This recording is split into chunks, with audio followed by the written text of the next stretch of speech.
I want to share with you one of my favorite techniques, and I use it in a lot of my layouts. And I also recommend others to use it in layouts, and it's amazing to watch what such a little thing can do to transform a layout, and that is to add lines for balance. And here is my latest layout where I've utilized this, and what I want to do is go ahead and take off these last things that I've added, including the line. And this is my layout which I had arrived at, and I have this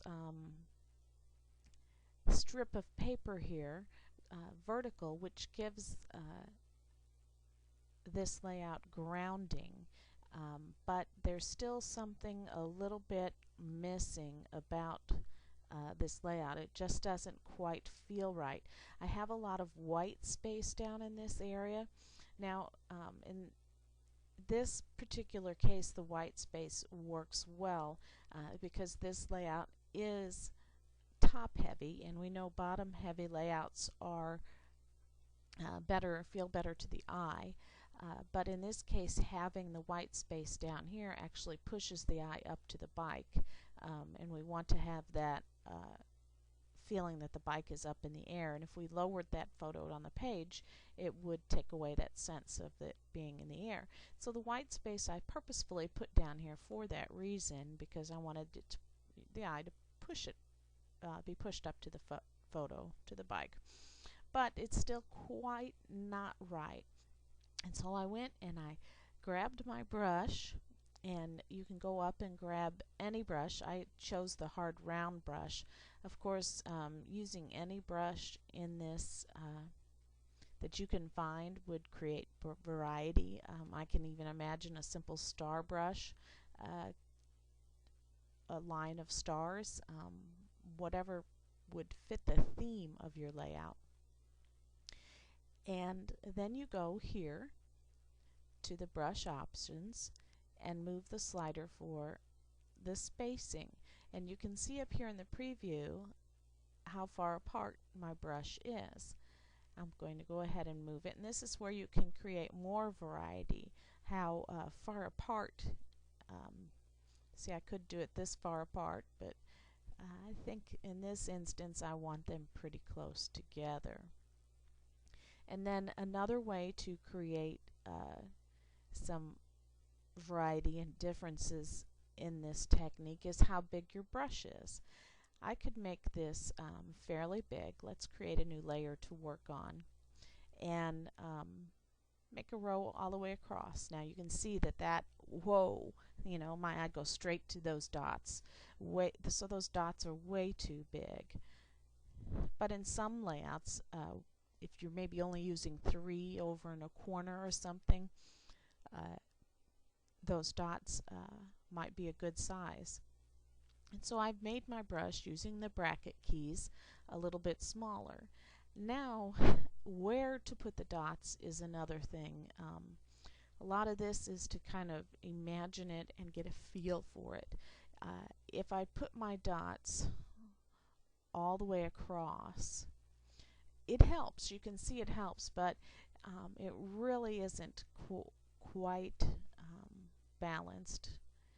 It's still a little bit off. And for me, what I did was I looked at this text and I imagined it coming from the edge over here, and that it needed to continue over to the other side.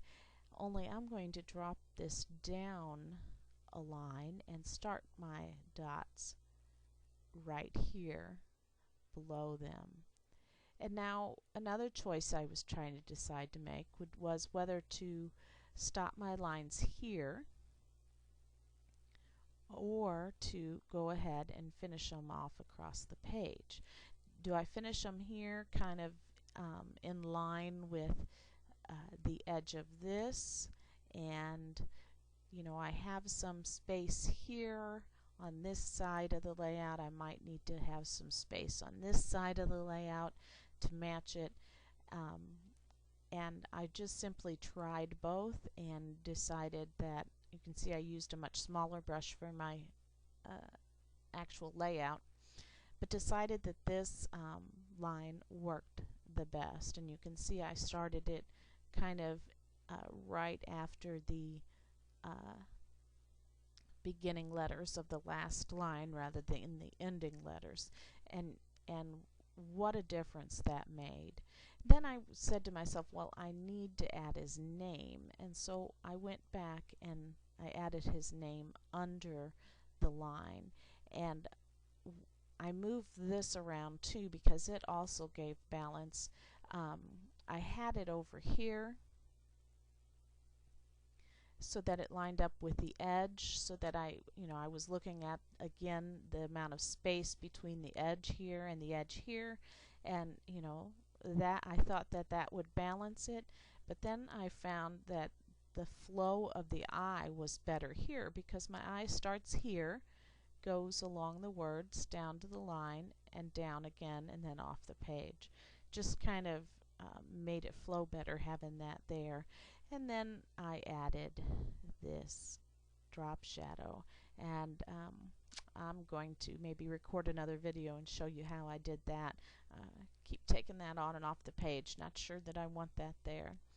Let's go look at the original tutorial, and here's the layout I was doing with this. You can see that I tried to make the text to conform around the flower, but that left this sense of unbalance in this white area here.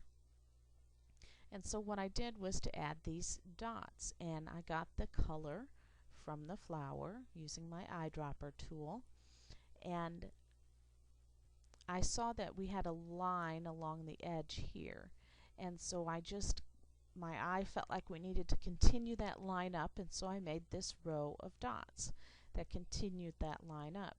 Now I could have just turned and gone straight here, but you can see I left a gap. You don't have to fill in every space with these lines. You only have to do enough to create some balance. And so this set of lines actually created balance with the text, because you can see it's not only lined up with this line, but it's also centered over this text. And then I added a few more lines here. You can see I only have 3 at the bottom and a whole bunch along the side. They don't have to be even. You have to kind of by leaving spaces or by not being even, think out of the box, because that's going to create artisticness in your layout. You really have to kind of put your head back and kind of feel where to put these lines. And down here at the bottom of this tutorial, I want to point out some inspiration on how to utilize this technique. Instead of dotted lines, use straight lines for balance. Try using a unique brush rather than a circle. A square brush would be unique, or as we talked about, a star brush, anything that fits the theme of your paper. I could go and take this shadow and make a brush of it and put it along the bottom. That would be something unique. As we talked about, space the dots far apart or close together. Use a long line or just 3 dots. As I said down here, I only got 3 at this bottom. And it may have worked not even to have this line going up. Just 3 little dots somewhere can change a whole layout, and I've seen it happen, and it's amazing. Experiment with colors. I use the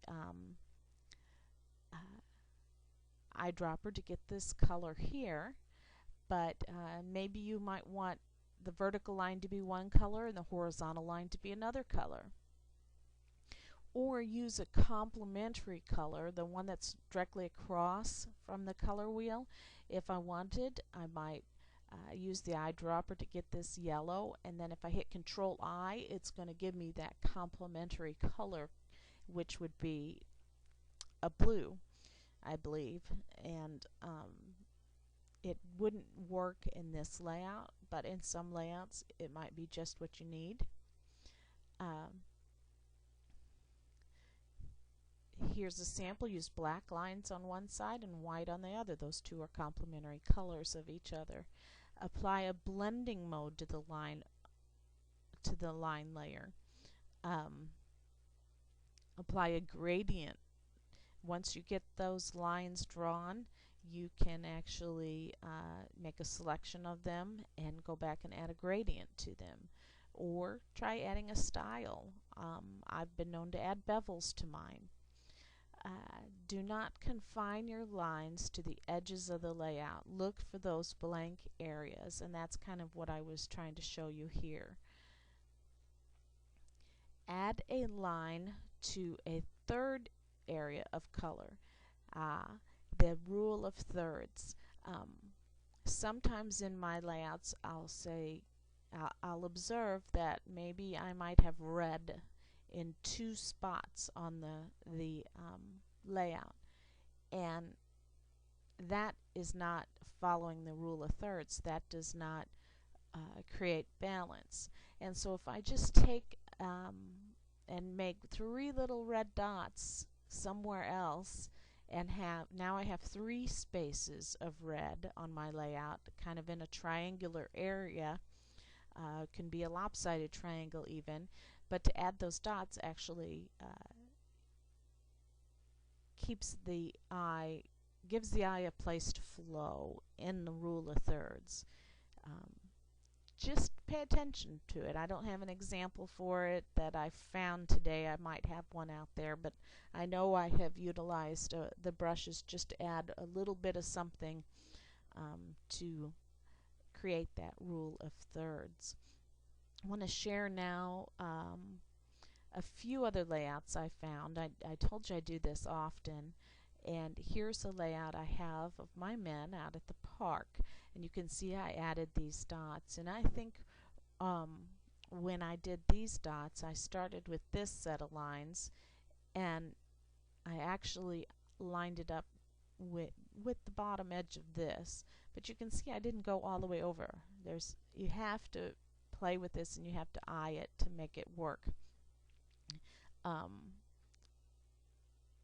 Here it doesn't go all the way over because the eye is actually coming from this text up, and the text is what is finishing this line. But I lined it up with this, so you don't have to follow the exact line of things. You know, I could have put the dots down here on this edge, but I don't think that would have been as effective because there would have been still too much white space here in this area, and the idea is to break up the white space, and so that's why that line is where that is. Hopefully that made sense. And then I added this one up here, and you can see I broke it up so the text went through it. Having things go through the lines like that is also another artistic way.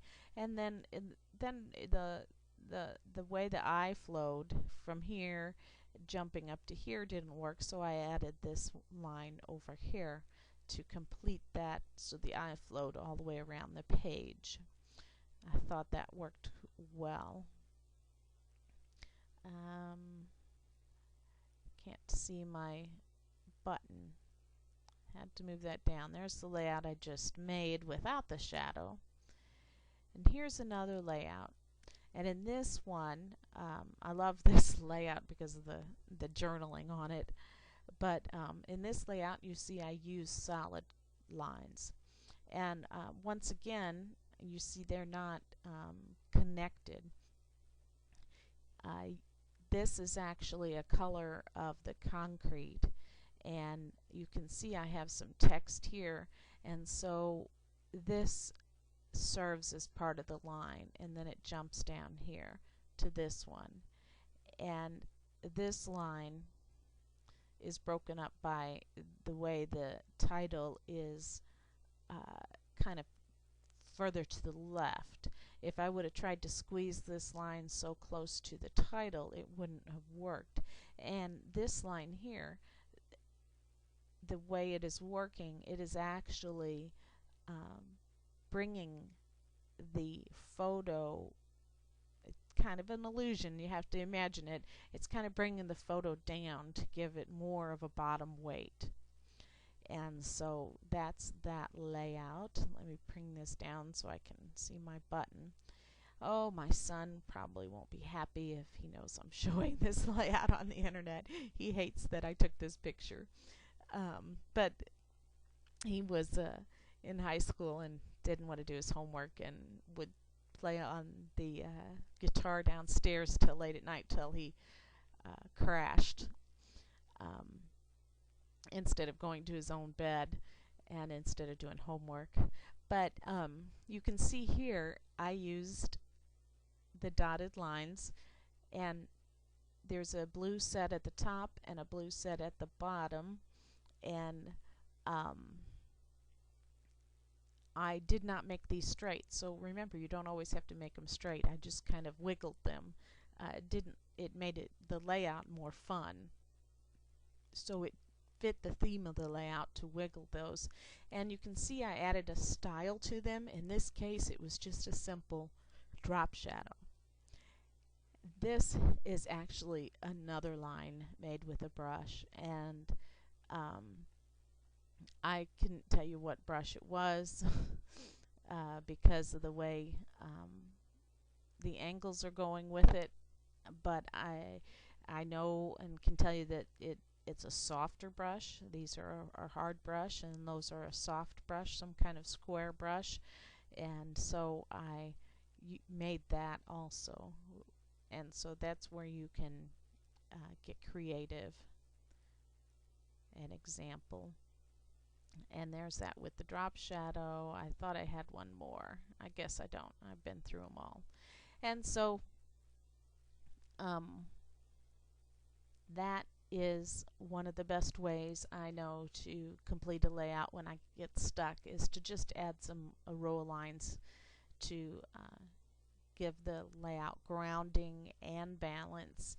And I hope to see you using this technique now.